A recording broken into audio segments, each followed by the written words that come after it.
Bismillahirrahmanirrahim. Assalamualaikum warahmatullahi wabarakatuh. Bertemu lagi dengan saya di mata kuliah metodologi penelitian. Ya, pada kesempatan ini, pada kuliah minggu ketiga ini kita akan membahas tentang tinjauan pustaka ya.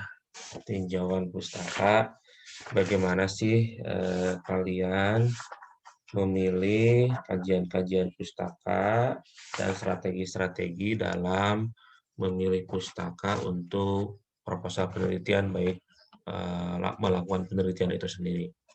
Ya, oke. Bentar. Oke, pertama kali seperti halnya minggu kemarin, saya menjelaskan tentang topik penelitian. Ya, jadi topik penelitian ini penting sekali. Jadi saya harapkan, seperti minggu kemarin, saya harapkan kalian sudah menentukan topik penelitian kalian, ya, terutama untuk pembahasan di prodi Hukum Ekonomi Syariah, ya. Sehingga topik penelitian inilah yang menjadi sumber subjek dalam pencarian kajian pustaka, ya. Kajian pustaka baik berupa jurnal maupun buku-buku. Contoh topik di dalam penelitian itu, misalkan kalian ingin meneliti tentang pengajaran sekolah, atau kalian ini ingin meneliti tentang kreativitas organisasi, atau kalian ingin meneliti tentang tekanan psikologi. Maka kalian tinggal cari di Google Scholar itu, oh pengajaran sekolah, oh kreativitas organisasi, oh tekanan psikologi. Kalau bagaimana dengan hash? Kalau hash contohnya, oh saya akan meneliti tentang jual beli, transaksi jual beli syariah.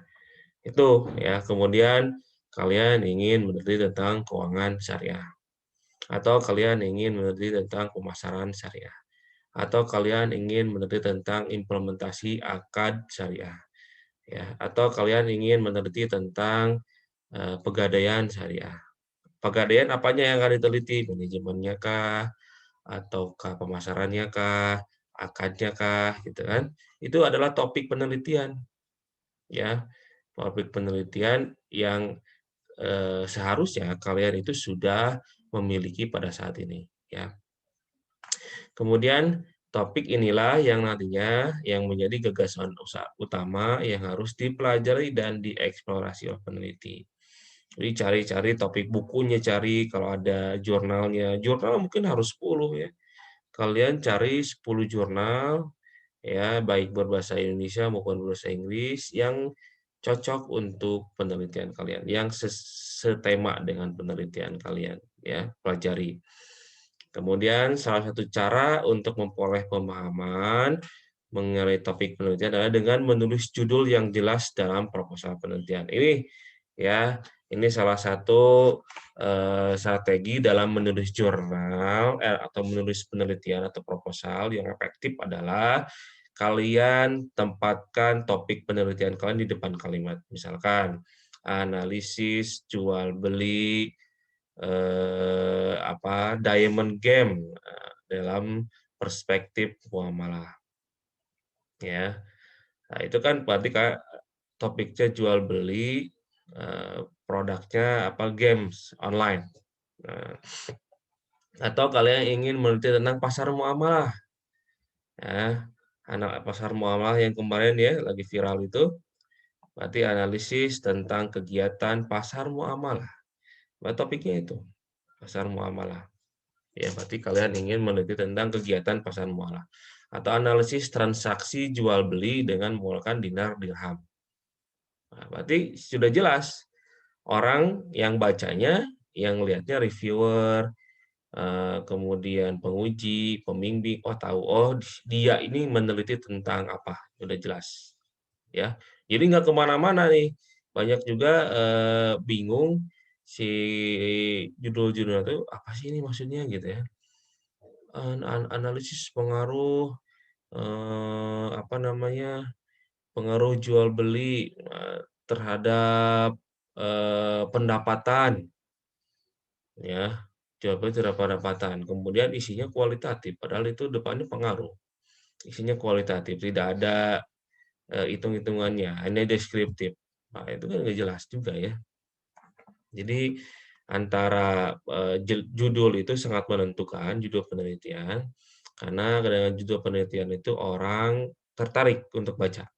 Yang pertama. Yang kedua adalah orang menjadi tahu topik penelitian kamu. Jadi nggak bertanya-tanya lagi, oh ini tentang apa sih? Jadi nggak usah bertanya lagi si penguji itu. Dengan melihat judulnya seperti ini, oh ya dia akan membahas itu, gitu ya. Kemudian Wilkinson ini pernah memberikan saran yang bagus dalam membuat judul. Pertama, buatlah jelas sejelas mungkin dan hindari pernyataan-pernyataan yang berlebihan. Di berlebihan itu kalian memasukkan kalimat negatif di dalam judul, misalkan analisis etika bisnis dalam pelanggaran jual beli. Ada kata-kata pelanggaran, penyuapan, itu tidak boleh. Seperti minggu kemarin saya jelaskan ya. Jadi di dalam judul itu tidak boleh ada kata-kata negatif. Ya, tidak ada kata-kata yang berlebihan juga tidak boleh. Ya. Jadi seolah-olah penelitian itu benar-benar hanya mencantumkan topik apa, masalahnya apa, dengan boleh salah satunya dengan metode analisisnya. Misalkan kalau dengan data analysis envelopment, cantumkan kata DA-nya boleh. Atau pakai SEM, misalkan dengan metode SEM, atau dengan analisis SWOT boleh. Kalian ingin memetakan tentang pemetaan misalkan masalah bagi pemetaan masalah perbankan syariah di Indonesia dengan analisis SWOT. Nah, itu boleh. Jadi kalian adalah topiknya pemetaan masalah. Apa sih pemetaan masalah? Nanti kan kalian cari nih, apa sih pemetaan masalah? Dicari definisi dari pemetaan masalah. Objek dari penelitiannya adalah perbankan syariah. Kemudian metode analisisnya dengan SWOT, itu boleh. Tapi boleh nggak analisisnya tidak disebutkan? Boleh juga. Jadi yang paling harus wajib ada adalah pertama, kalau dalam judul ya, tema penelitian, tema besarnya. Yang kedua, objek penelitiannya. Objek penelitiannya apa? Itu harus jelas. Ya, kalau analisisnya tidak disebutkan tidak apa-apa. Tapi kalau mau disebutkan juga boleh ya. Kemudian pastikan judul tersebut mencakup topik utama penelitian, ya, topik utama penelitiannya. Sehingga nanti dalam mencari ini juga saya jelas, oh ini dia itu meneliti tentang ini. Udah ada belum yang meneliti? Oh kayaknya udah ada nih. Jadi gampang orang itu. Jadi kalau penelitian kalian sudah diteliti oleh orang, itu gampang sekali sekarang gitu ya. Nah, tinggal melihat topiknya apa. Sudah banyak belum topik seperti ini? Seperti misalkan yang tentang murabahah itu kan sudah banyak sekali ya. Murabahah, implementasi akad murabahah di bank apa? Wah, itu janganlah, udah banyak. Jadi itu memudahkan penguji, pembimbing ya dalam menilai judul. Jadi nggak usah baca dalamnya, cukup lihat judulnya saja. Oh, ini udah banyak nih yang kayak gini gitu ya. Nah, gitu. Jadi memang memudahkan pembimbing juga. Tapi kalau nggak jelas, apa sih ini maksudnya? Kalian jadi mengundang pertanyaan. Jadi kalau kalian di sidang ini, di sidang banyak sekali, ini maksudnya apa? Jadi mengundang pertanyaan juri, ini penguji. Kalau sudah banyak pertanyaan, kamu nggak bisa jawab pertanyaan itu, kan mengurangi nilai. Ya. Jadi sebisa mungkin judul itu harus jelas topiknya dan objek penelitiannya ya. Boleh nanti konsultasi terkait dengan PKM. Boleh kalian bikin dulu lah. Nanti kalian bikin dulu. Nanti saya akan kasih masukan judul yang bagus pada penelitian kalian. Jadi saya tuh bimbingan, kalau bimbingan dengan saya baik skripsi maupun PKM, kalian bikin dulu deh. Ya, kalian bikin dulu apapun itu terserah kalian. Nanti saya cek, oh ini harusnya judulnya gini, ini enak ya. Gitu. Lanjut. Nah, strategi lain untuk mengembangkan topik adalah menuliskan dalam bentuk pertanyaan. Boleh juga nih judulnya dalam bentuk pertanyaan. Apakah, misalkan nih judulnya, apakah merger bank syariah memiliki dampak terhadap perkembangan bank syariah di Indonesia, itu boleh bentuk pertanyaan. Ya, ya ini kan nanti pakai statistik ya. Nah, untuk menjawab pertanyaan itu pakai uji statistik nanti. Jadi judul itu boleh berupa pertanyaan. Ya, banyak sekali jurnal penelitian-penelitian yang judulnya itu berupa pertanyaan penelitian. Ya. Kemudian terakhir, dalam merancang pertanyaan, fokuslah pada inti penelitian di perpustakaan untuk membaca literatur dengan tentang topiknya. Jadi sekarang ini kalau zaman dulu atau sekarang masih ya, jadi kalian masih cari perpustakaan. Tapi sekarang itu kalian bisa dengan online ya, dengan Google Scholar ya. Nanti mungkin di PKM kalian bisa praktek langsung ya. Nanti saya ajarkan di PKM, jadi kalian boleh konsultasi ya. Mulai dari sekarang kalian boleh konsultasi ya PKM. Nanti kalau mau Zoom boleh, saya akan fasilitasi Zoom-nya. Kemudian kalau mau ke kampus langsung boleh, kalau di Bandung ya. Jadi saya akan ajarkan cara mencari literatur. Jadi sekarang pakai Google Scholar, kalian masukkan topiknya apa, akan keluar semua jurnal-jurnalnya, buku-bukunya, kalian searching, atau kalian cari buku, ya, cari buku yang topiknya misalkan bukunya Pak Panji kan banyak ya, fikih muamalah maliyah misalkan. Nah, kalian untuk mencari literaturnya, kalian cari di daftar pustaka Pak Panji yang belakang itu, daftar pustaka. Pak Panji itu referensi dari mana? Kamu cari ini jurnal, ada nggak jurnal? Ya, di daftar pustaka itu. Cari searching di internet, di Google Scholar. Oh ada, dapat nih, baca aja gitu ya. Jadi sekarang itu untuk pencarian literatur banyak cara ya. Ya, kalau kamu punya buku, belum puas dengan buku itu, ya, belum ada jawabannya, misalkan, oh, aduh, saya belum puas, kamu bisa cari daftar pustaka siapa penulis buku ini yang jadikan referensi, cari buku pustakanya, ya, terutama untuk jurnal-jurnal. Cari ada nggak jurnal-jurnal yang dikutip di buku itu. Kalau ada cari, kemudian kamu download, ya setelah di download baca udah ya. Jadi sekarang banyak nggak seperti zaman dulu harus di perpustakaan gitu ya, nggak juga sih sekarang ya, gampang sekarang lebih gampang mencari literatur. Kemudian apa sih tujuan atau fungsi dari tinjauan pustaka dalam penelitian? Pertama, fungsi dari tinjauan pustaka terutama di bab 2 itu adalah menginformasikan kepada pembaca, ya, kepada penguji, kepada pembimbing ya, tentang hasil-hasil penelitian orang lain yang berkaitan erat dengan penelitian yang dilakukan saat ini. Itu adalah tujuan utamanya. Ya, jadi ini tujuan utama menginformasikan. Jadi jangan tinjauan pustaka itu jangan banyak definisi, definisi tentang ini, definisi tentang jangan. Ya, jadi bolehlah masuk definisi, tapi ya mungkin satu yang intinya sajalah, tidak usah semua yang didefinisikan. Bahkan ada di beberapa, banyak sekali mahasiswa itu ya tugas akhirnya atau skripsinya tinjauan pustakanya atau bab 2-nya lebih banyak dari bab 4. Jadi misalkan 70 halaman nih, bab satunya 20 halaman, bab 2-nya 30 halaman, udah 50. Kemudian bab 3-nya 6 halaman. Bab 2, 4 mah inti dari itu kan bab 4 kan, inti dari skripsi itu bab 4. Dia hasilnya apa, datanya apa, itu cuma 3 halaman, 4 halaman analisisnya. Bab 2-nya 30 halaman semuanya dimasukin ya. Bab 4-nya cuma 5 halaman analisisnya. Kemudian bab terakhir bab 2 kesimpulan 2 halaman. Aduh, ini maksudnya apa gitu ya. Justru kan yang harus besar itu, yang harus banyak itu di bab 4. Ya. Bab 4 itu kalian harus explore di sana. Apa sih masalahnya, dieksplor di bab 4, analisisnya bagaimana, pengumpulan datanya, hasil pengumpulan datanya gimana, interpretasi dasarnya bagaimana. Ya, di bab 4 tuh mungkin harus lebih banyak dari bab-bab lain. Ya, ini kebalikan, bab 1 banyak, bab 2 banyak, bab 3 ya kalau bab 3 kan pasti ya paling 5 halaman bab 3 ya. Bab 5 juga pasti sedikit 3 halaman. Ini bab-babnya sedikit, ini aneh sekali. Jadi saya ini hasilnya apa nggak jelas, analisisnya nggak jelas. Jadi suka ngambang hasilnya itu, suka nggak jelas lah gitu ya. Jadi kalaupun ditarik kesimpulan, kesimpulannya tidak berdasarkan apa-apa, tidak berdasarkan wawancara, tidak ada wawancara gitu ya. Jadi yang banyaknya kayak bikin makalah biasa, bikin di tinjauan pustaka, definisi-definisi semua dimasukkan. Jadi jangan gitu.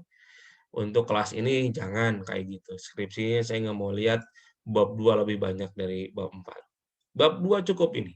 Kalian tampilkan saja penelitian-penelitian sebelumnya, apa perbedaan dengan kalian, urgensinya di mana, gitu ya. Apakah ada gap? Sebutkan. Gap itu adalah kekosongan penelitian dari penelitian ini dengan kasus yang kamu lakukan. Itu gap. Yang kamu teliti, kasus yang kamu teliti. Ya, yang kedua menghubungkan penelitian dengan literatur-literatur yang ada, ya. Kemudian mengisi celah-celah dalam penelitian sebelumnya. Jadi ketahuan, oh ini kamu mengisi celah yang ini. Jadi dalam penelitian referensi itu kan tidak semua masalah diteliti. Oh, kamu meneliti celah yang mana? Eh, Ada kekosongan penelitian yang mana yang kamu masuki dalam melakukan penelitian itu. Misalkan tadi nih, murabahah. Ingin membahas konsep murabahah di perbankan. Itu kan udah banyak sekali. Dari mulai konsepnya, fatwanya tentang murabahah, implementasi murabahah, kemudian kesesuaian murabahah.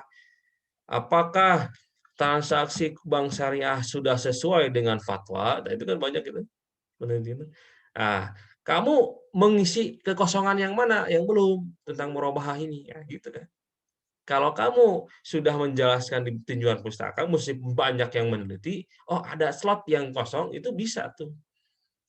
Misalkan tentang murabahah, apa sih yang nggak ada nih di murabahah? Misalkan murabahah di Pegadaian. Nah, misalkan ada nih, oh Pak ternyata ada Pegadaian Syariah yang menggunakan akad murabahah. Oh bagaimana tuh? Kan belum tahu nih. Ya boleh tuh. Oh belum ada nih Pak, mau bahas. Nah, gitu ya. Kan udah ada nih murabahah itu di perbankan syariah, di koperasi syariah ada, BPRS syariah ada, di BMT ada. Di Pegadaian bagaimana? Ada Bu Kak, murabahah. Apakah sama saja? Nah, gitu. Apa perbedaannya? Nah, gitu kan. Nah, bolehlah itu kalau mau. Nah, jadi tinjauan pustaka itu fungsinya ya memberitahukan kepada kita penguji, pembaca, oh ini saya mengisi celah ini yang belum ada yang meneliti begitu. Jangan definisi-definisi semua, aduh itulah. Kemudian terakhir, tinjauan pusat dapat menyediakan kerangka kerja dan tolak ukur untuk mempertegas pentingnya penelitian. Jadi kalian boleh membuat diagram, membuat flowchart tentang kerangka kerja dari pustaka. Nah, ada disebut dengan peta literatur. Itu terakhir ya. Ada peta literatur. Nah, kamu itu peta literatur itu penting di dalam membuat kerangka kerja sehingga hasil dari literatur ini apa sih hasil yang akan dihasilkan, analisis seperti apa. Nah, itu dari membuat kerangka kerja, membuat flowchart, ya flowchart gitu, atau tree diagram, diagram pohon. Jadi dia kayak bentuknya kayak diagram pohon. Gitu ya, tinjauan pustaka. Kemudian pemanfaatan pustaka. Ini kok gini ya? Pemanfaatan pustaka atau literatur. Kajian pustaka yang menggabungkan apa yang telah dikatakan dan dilakukan oleh orang lain. Mengkritisi penelitian dari para peneliti sebelumnya boleh. Membangun jembatan di antara topik-topik terkait. Jadi misalkan ada masalah, kemudian ada metodologi, nah itu menjembatani dengan analisisnya. Ya, jadi kalian itu boleh meniru metodologi yang telah dilakukan oleh orang lain. Tapi masalahnya beda. Nah, tapi metodologinya sama, analisisnya sama, boleh. Ya, meniru boleh. Jadi kalian itu harus baca jurnal. Misalkan untuk mau PKM sekarang atau mau skripsi itu minimal kalian harus baca 10 jurnal yang terkait, yang sama persis, yang bukan terkait ya, yang bukan sama persis, yang sama, yang gagasannya sama, yang temanya sama. Kemudian kalian boleh niru itunya, metodologinya. cara-caranya penelitiannya gimana. Yang membedakannya urgensi dengan kasusnya bisa beda, objek penelitian bisa beda. Kemudian mengidentifikasi isu-isu sentral dalam suatu bidang. Dalam penelitian kualitatif, peneliti menggunakan literatur secara konsisten berdasarkan asumsi-asumsi yang berasal dari partisipan, tidak memiliki ruang bagi pandangan. Ini ya, kalau kualitatif, kalian itu harus benar-benar mengeksplor apa yang ada di lapangan. Tidak boleh asumsi-asumsi pribadi itu masuk ke dalam penelitian. Misalkan, saya kayak kemarin aja nih, misalkan tentang analisis pembuatan kata-kata analisis tentang peraturan yang membeli berarti memecahkan berarti membeli. Ya. Ada di toko-toko ada aturan bahwa memecahkan berarti membeli. Nah, itu kata saya itu asumsi pribadi. Ya, sehingga hasil penelitiannya tidak jelas gitu. Jadi memasukkan asumsi, tidak mengobservasi. Jadi harusnya kalau mau observasi dia dari pandangan tokohnya gimana sih? Kenapa toko itu membuat peraturan memecahkan berarti membeli? Sehingga tahu kan alasannya apa. Kemudian dari segi konsumennya apakah keberatan? Jangan-jangan konsumennya juga tidak keberatan dengan itu. Ya silakan saja. Tapi dia mungkin asumsi pribadinya terlalu dimasukkan sehingga hasil penelitiannya mengatakan itu tidak boleh. Ya, bahwa peraturan yang mengatakan memecahkan berarti membeli itu menzolimi, zolim hukumnya dan tidak boleh. Nah, menurut saya itu terlalu banyak asumsi pribadi di sana. Jadi terlalu banyak pandangan pribadi. Padahal kalau kualitatif kita tidak benar-benar tidak boleh memasuki asumsi pribadi, harus berdasarkan partisipan. Harus berdasarkan tadi kalau ahli bagaimana menurut ahli. Meskipun hasilnya berbeda dengan pandangan kita. Kecuali kalau kita menguasai ilmu alat, boleh juga. Jadi kita ini sebagai ahli. Nah, jadi tentukan kalau mau kualitatif, kita ini sebagai ahli atau kita ini sebagai peneliti. Nah, kalau sebagai ahli, kayak misalkan para ulama-ulama besar meneliti tentang hukum yang terjadi di masyarakat. Misalkan hukum tentang kegiatan membuat fatwa para ulama tentang riba misalnya, tentang bunga. Nah, itu kan dia bukan peneliti lagi, tapi ulama mengkaji. Nah, kalau membuat fatwa itu sifatnya boleh berdasarkan penelitian. Penelitian itu kan mencari informasi. Oh, di lapangan itu gimana sih? Kemudian di cross check, benar nggak kayak gini bunga itu. Kemudian dikaji menurut para ahli. Nah, jadi fungsinya penelitian itu hanya mencari informasi saja, kemudian disimpulkan, ya, dari pandangan ahli dan sebagainya. Jadi jangan sampai kita memposisikan diri sebagai ulama yang membuat fatwa, ya karena bukan makomnya lah kita ini. Kalian ini kan belum makomnya, baca ini juga belum bisa kan, baca kitab klasik gitu ya, yang bahasa Arab mungkin belum bisa. Jadi jangan sampai kita memposisikan diri sebagai ulama ahli. Gitu. Jadi kita ini hanya sebagai peneliti saja. Jadi harus menghindari pandangan pribadi. Ya. Kemudian lanjut. Studi literatur pada kualitatif. Jadi literatur digunakan untuk membingkai masalah. Jadi literatur itu untuk studi kualitatif itu membingkai masalah. Ya, dalam pendahuluan penelitian. Ya, jadi kalian itu harus mencari dulu penelitian yang dilakukan oleh orang lain. Misalkan begini, saya ingin meneliti tentang murabahah tadi, kembali lagi ke murabahah. Oh, menurut murabahah itu menurut peneliti jurnal yang dilakukan oleh orang lain, ya si A misalkan bahwa murabahah sesuai fatwa itu seperti ini. Kemudian kamu mendapati masalah, ada misalkan BMT yang murabahahnya beda ya begini begini. Nah, boleh itu diteliti. Jadi si pustaka ini membingkai. Jadi sudah ada rujukannya. Oh, menurut A atau menurut ini harusnya murabahah itu kayak gini, tapi ketika saya ada suatu kasus di BMT, di BPLS kayak gini murabahahnya, itu kan membingkai masalah. Nah, gitu ya. Dalam kualitatif itu bisa sekali. Kayak gitu. Kemudian literatur disajikan dalam bagian terpisah dengan judul tinjauan pustaka ya. Jadi untuk kualitatif ya, boleh literatur itu disimpan di bab 4, boleh disimpan di bab 1, bebas ya, fleksibel gimana kita. Jadi nanti untuk menganalisisnya pakai pakai literatur lagi, boleh. Kalau di kuantitatif kan literatur disimpan sebagai di bab 2 hanya menjelaskan indikator aja. Misalkan pengaruh kepemimpinan terhadap kinerja.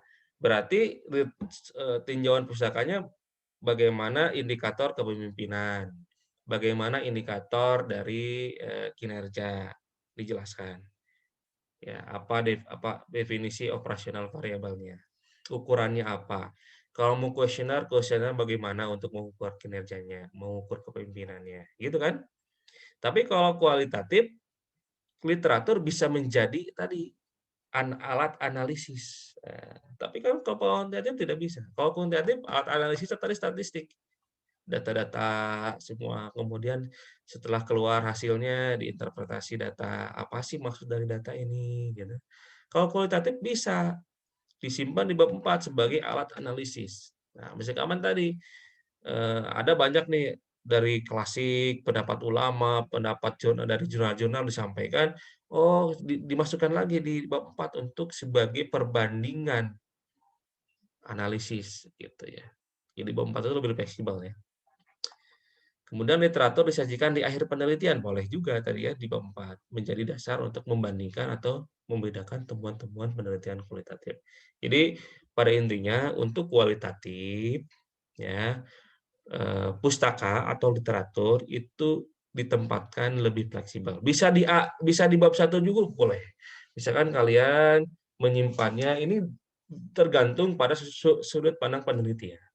Jadi kalau mau di bab 1 dulu boleh, bisa di latar belakang masalah sampaikan literaturnya. Ada gap nih misalnya atau misalkan kalian tidak setuju misalkan ada orang yang meneliti tentang tadi jual beli games online yang kayak Diamond gitu.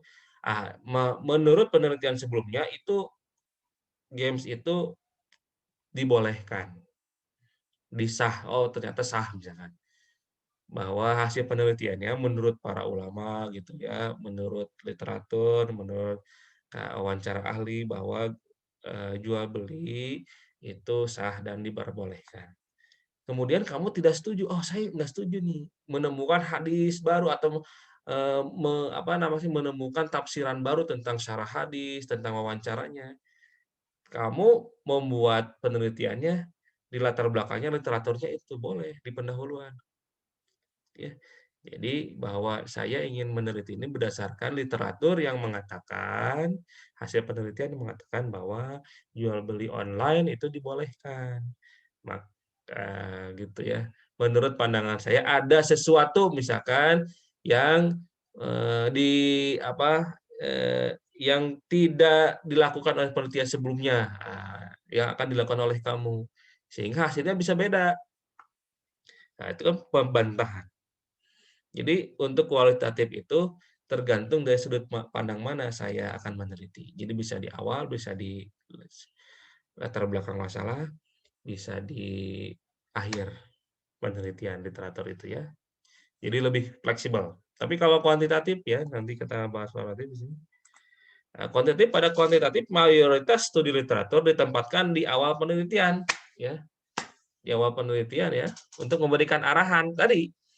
Jadi untuk kuantitatif, literatur itu sebagai arahan untuk indikator kan, indikator dalam mencari data. Misalnya tadi tentang variabelnya kepemimpinan kinerja. Apa sih kepemimpinan? Nah, jelaskan di studi literatur di bab 2. Kepemimpinan adalah ini, kemudian apa sih indikator kepemimpinan? Bagaimana dalam menilai kepemimpinan? Bagaimana kuesioner penelitian? Untuk mencari nilai dari kepemimpinan itu kan jadi arahan, petunjuk untuk mencari mencari data di bab 4. Kemudian kinerja, apa sih kinerja? Datanya seperti apa? Indikator kinerjanya apa? Gitu kan. Nah, itu jadi kuantitatif itu pasti disimpan di awal, di bab 2. Kemudian studi literatur juga berguna untuk memperkenalkan masalah atau menggambarkan secara detail literatur sebelumnya. Jadi di penelitian sebelumnya, misalkan bahwa kepemimpinan itu berpengaruh terhadap kinerja. Nah, objeknya penelitiannya beda. Kemudian kinerja, ada juga yang mengatakan kepemimpinan tidak berpengaruh terhadap kinerja. Itu disampaikan semua. Ya, disampaikan semua. Kemudian selain itu, tinjauan pustaka dalam penelitian kuantitatif dapat ditulis untuk memperkenalkan suatu teori dan menjelaskan atas hubungan-hubungan yang diinginkan. Ya, jadi ini benar-benar di awal kalau yang kuantitatif itu ya. Jarang sekali literatur di dalam kuantitatif itu jadikan alat analisis. Jadi alat analisis itu berdasarkan interpretasi data tadi. Ya, data kok statistik. Ya, kemudian pada akhir penelitian, peneliti meninjau kembali literatur yang ada dan membuat perbandingan. Boleh membuat perbandingan untuk alat analisis saja. Kemudian untuk mixing method ya, pada tahapan mixing method kerangka studi literatur tergantung pada pendekatan yang dilakukan. Kalau literatur kalau kualitatif dulu berarti fleksibel ya, kalau kuantitatif itu tadi berarti terstruktur ya. Nah, itu. Kemudian langkah-langkah melakukan tinjauan pustaka. Bagaimana sih kalian dalam membuat referensi? Pertama, mulai dengan mengidentifikasi beberapa kata kunci penelitian. Jadi kalau di penelitian itu ya di abstrak itu di bawahnya ada kata kunci ya. Carilah itu kata kuncinya. Kemudian mengunjungi perpustakaan boleh dengan mulai mencari katalog gitu ya. Kemudian mencari setidaknya 20 sampai 50 laporan penelitian. Kemudian baca sepintas kumpulan artikel. Jadi kalau membaca artikel itu abstrak ya, lebih enak. Abstrak dulu. Kalau misalnya, oh ini ingin lebih detail, berarti baca di semuanya. Ya, tapi abstrak itu adalah isi dari rangkuman, isi dari penelitiannya. Mulai merancang peta literatur. Buatlah ringkasan dari beberapa literatur yang dibaca. Buatlah tinjauan pustaka dan penelitian yang akan dilakukan. Nah, database terkomputerisasi. Ini biasanya di Unisba juga ada ya punya pelangganan jurnal-jurnal atau Scopus terutama ada juga. Jadi kalian tinggal minta ke perpustakaan ya untuk login karena ada beberapa jurnal yang terkunci biasanya ya. Ya ada yang berbayar bahkan atau literatur yang berbayar, buku-buku e-book yang berbayar. Nah, sekarang gunakan fasilitas itu di perpustakaan. Kalian cuma minta password-nya. Pak, saya mahasiswa KTM atau gimana ya. Kalian masuk aja ke itu dan beri akses ya untuk mencari e-book-nya, mencari jurnal yang tadi ya, yang biasanya untuk Scopus itu ada juga yang terkunci gitu untuk khusus apakah itu berbayar atau gimana ya. Jadi itu biasanya aksesnya ada di perpustakaan. Ya. Kemudian prioritas dalam memilih literatur, cari ringkasan-ringkasan literatur yang terkait ya. Mencari artikel ilmiah yang diterbitkan oleh jurnal nasional atau internasional. Ya, mencari buku-buku yang terkait, menghadiri boleh juga menghadiri seminar nasional ya, misalkan ada seminar kalian ingin membahas tentang saham. Wah, banyak nih seminar nasional tentang saham. Ikut, nah ikut ya. Kemudian nanti di akhir minta ininya kontaknya, wawancara ya untuk wawancara si narasumbernya. Pak saya minta ini dong gitu untuk cari link juga, cari jaringan gitu ya, ikut seminar nasional atau internasional. Ya pasti ini berbayar ya kalau ini ya. Jadi kalau kalian ingin meneliti tentang itu topiknya, cari seminar-seminar, ada nggak ya seminar-seminar tentang topik itu. Apakah tadi tentang pegadaian, tentang keuangan syariah, ikut seminar-seminar. Jadi partisipan aja, jadi nonton. Apalagi sekarang ini webinar banyak ya, gratis mungkin atau murah ya, biar kalaupun bayar mungkin murah ya, atau 100.000 gitu untuk mahasiswa itu ya. Kalau offline, apalagi keluar kota kan mahal, belum lagi kamu ada biaya perjalanannya ya. Sekarang dimudahkan sekarang ya webinar. Ikut yang kayak gitu ya. Jangan nggak ikut, itu penting sekali ikut seminar rasional. Ada mungkin informasi-informasi baru di sana, ada teori-teori baru atau pemahaman-pemahaman baru dari para ahli. Ya, sumbernya pasti ahli-ahli kan. Kemudian melihat karya tulis berupa skripsi, tesis, disertasi yang terkait dengan topik. Ya, boleh kalau ini perpustakaan. Kemudian, ini peta literatur. Peta literatur merupakan ringkasan visual dari penelitian-penelitian yang sudah dilakukan oleh orang lain. Jadi, ini untuk memudahkan penguji sih. Kamu itu mau literaturnya atau di pembulannya mau gimana, itu ada di peta literatur. Nanti kita bikin tugas ya, peta literatur ada tugasnya. Peta ini disajikan dalam bentuk gambar dan bisa disusun dalam berbagai cara, salah satunya dengan susunan hierarki, yaitu menyajikan literatur dalam top down atau tree diagram. Jadi kayak pohon, diagram pohon gitu ya. Yang pada bagian paling bawah diisi penelitian yang diajukan. Kemudian bisa juga flowchart ya, di mana pembaca menjadi tinjauan pustaka disusun membentang ke kanan dan ke kiri. Jadi flowchart kayak flowchart gitu, alur proses flowchart ya. Kemudian 3 berupa lingkaran, boleh ya. Jadi bebas, mau diagram lingkaran, flowchart, top down, kayak tree diagram, ya boleh. Nah, ini contoh nih. Jadi ada di dalam buku Creswell, kalau kalian boleh lihat, ini di halaman berapa nih ada. Peta literatur itu, nih contohnya ada di halaman 55 ya, halaman 55, saya ini di scan. Ini misalkan ada orang ini di Creswell ini meneliti tentang keadilan prosedural dalam organisasi. Jadi temanya ini nih. Tema penelitian ini keadilan prosedural dalam organisasi. Kemudian dibikinlah peta literaturnya. Literatur pertama adalah pembentukan persepsi keadilan. Kemudian apa sih pembentuknya motif-motif? Oh, motif-motif ini dari mana nih rujukannya? Dari Tyler tahun 94 nih. Harus kayak gini. Siapa referensinya dari siapa tahun berapa, harus seperti itu ya. Kemudian kamu tentang pengetahuan, teori tentang pengetahuan. Ini dari Scape tahun 96. Kemudian diturunkan lagi teori tentang iklim dari Naumann dan Bennett tahun 2000. Kemudian teori tentang struktur-struktur organisasi dari Skimke, Ambrose, dan Corvanzona dari tahun 2000. Kemudian teori tentang pendapat atau suara. Nah, ini banyak ya. Ini ada banyak literatur nih. 1, 2, 3 literatur boleh ya. Jadi dalam satu teori boleh 3 literatur, 4 literatur boleh. 1 minimal ya. Jadi harus disebutkan sumbernya dari mana ya, tahun berapa. Kemudian teori tentang efek-efek keadilan. Apa teorinya? Outcome dari sini. Kepercayaan, teori kepercayaan dari ini. Kemudian teori tentang perilaku kewarganegaraan organisasi dari ini.